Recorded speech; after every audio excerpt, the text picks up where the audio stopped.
So this lesson is an introduction to the shell method. What do we mean by that? What is a shell? Well, we'll start with our notion of a cylinder. We have a circular base, and it has some height. And the volume of the cylinder is pi times the radius squared. That is what the area of the base times the height. We start with that. Now we want our cylindrical shell. What is our cylindrical shell going to be? What's our idea here? Well, we have a cylinder like this, which again is going to have a radius and a height. Fine. Height is here. Radius is here. You see that. What we're going to do is we're going to drill a cylinder out of the middle of this.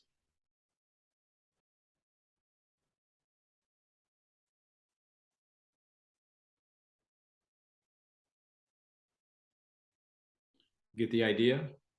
So the heights are the same for the cylinder that we start with and the cylinder we remove, but the radius is different. So the radius of the inside cylinder, we'll call that radius little r. So the volume of the shell is simply the volume of the big cylinder minus the volume of the small cylinder.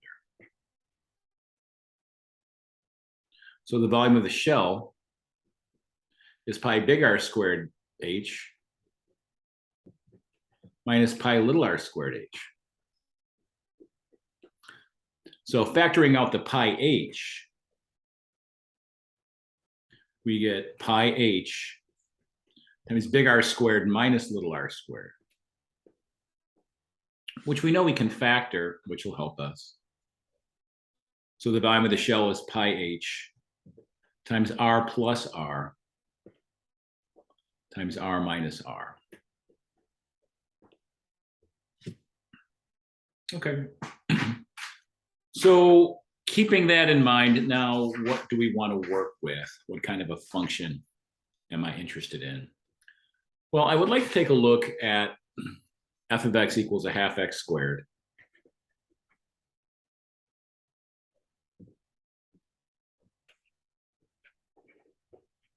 On the interval from 0 to 4. And what is my region that I'm interested in? Let's go ahead and take a look at Desmos. The region I'm interested in is under that graph above the x-axis. So we'll say let R be the region under that function.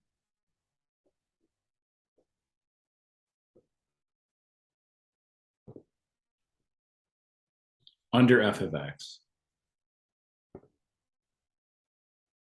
Above the x-axis.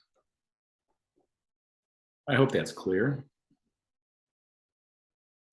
And if we were doing disk or washer method, typically what we would do is we would rotate around the x-axis. That now allows us to integrate with respect to x. But this time we're going to rotate it around the y-axis. So imagine this piece rotated around the y-axis.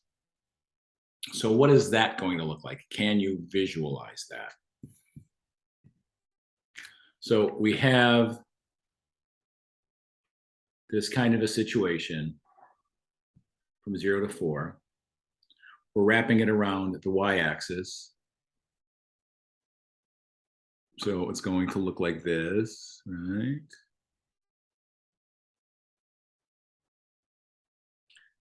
Except that's all removed.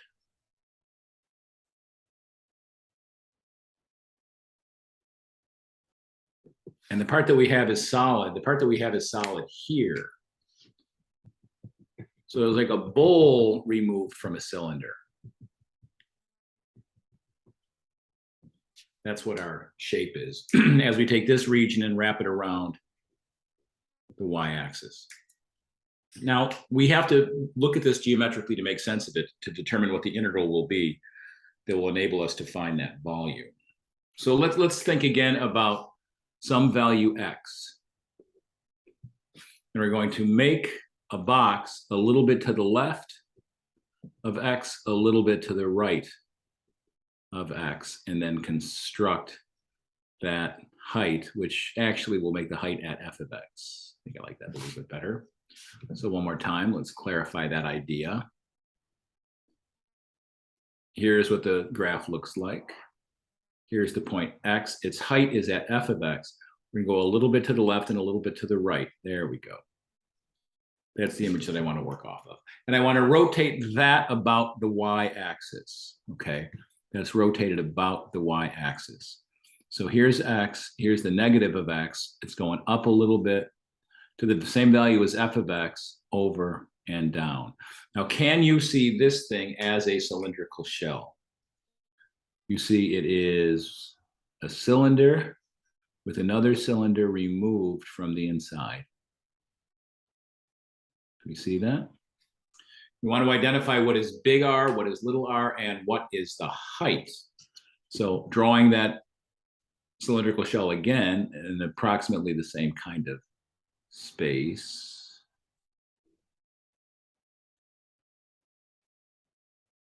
This is in essence what it looks like. The height is just the value of the function. Here's the function, y equals a half x squared. The height is just that y value. So the height is just 1/2 x squared. We have that. Now the question is, what is big R and what is little r? What is big R and what is little r? Big R from the axis of rotation all the way out, a little bit more than x. Little r from the axis of rotation until we get onto the inside that we're removing, that's a little bit less than x. So big R plus little r is a little bit more than x plus a little bit less than x. Maybe you can convince yourself that that is in essence 2x. If that's clear, if you can see what big R and little r are going to represent, x is the average of those two r's, r plus r over 2. Right, a little bit less, a little bit more. X is the average of the two r's. So 2x is r plus r. So we're doing pretty well. We have the height. We have r plus r. Our formula from before was pi h r plus r times r minus r. So let's write that down and see if we can see where this is going to go next. Volume of the shell is pi h r plus r, r minus r. Okay, now what? Well, the height is the function. So the volume of this one shell only, as we take this one and rotate it around to the other side, right? The volume of this one shell is what we're looking at here. What do we get? The volume of that one shell, pi times the height, which is a half x squared, times r plus r. We said over here r plus r is twice x, twice the average of the r's. X is just going to be 2x. And then how about r minus r? What is r minus r? Do you see what we have here? R minus r is going to be the difference of the r's. Yes? R minus r is the thickness here, right? So if we're looking at our picture, to get out here, that's r, big R. This is little r. This is the change in r, which is the thickness of this block, which we will call the change in x. So big R minus little r will represent the change in x. That is the volume of one shell and only one shell. But what am I going to do? Let's look at our picture again. What do we have? We have y equals a half x squared.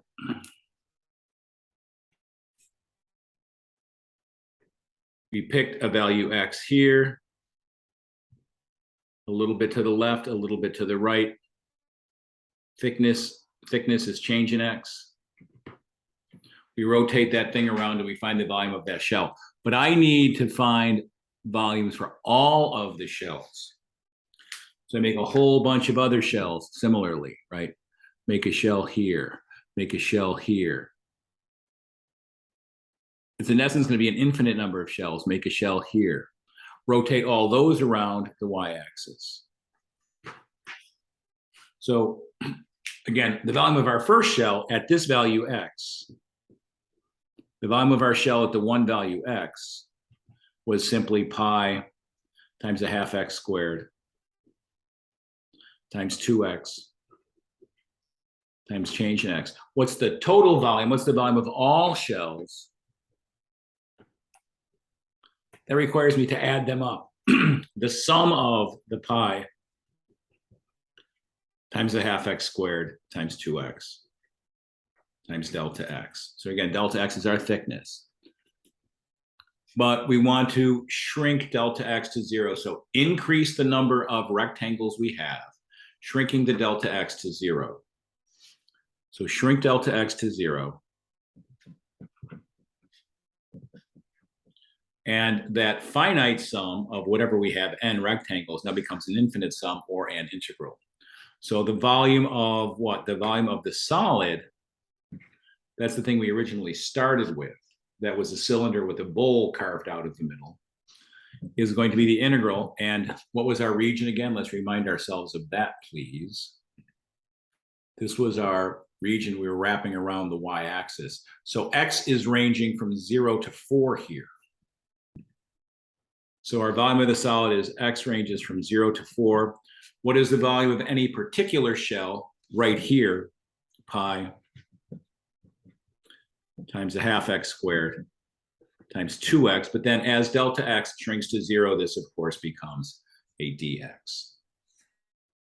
And then we're able to finish this by doing what? By taking that integral. So let's do that next. We are here now, the volume of the solid equals the integral from 0 to 4 of pi times a half x squared times 2x dx. So the volume of the solid. The 1/2 and the 2 go away. The pi is the constant. Pi comes out in front. Pi times the integral from 0 to 4 of what? X squared times x is x cubed dx. Then we have the volume of the solid is, finishing the integral.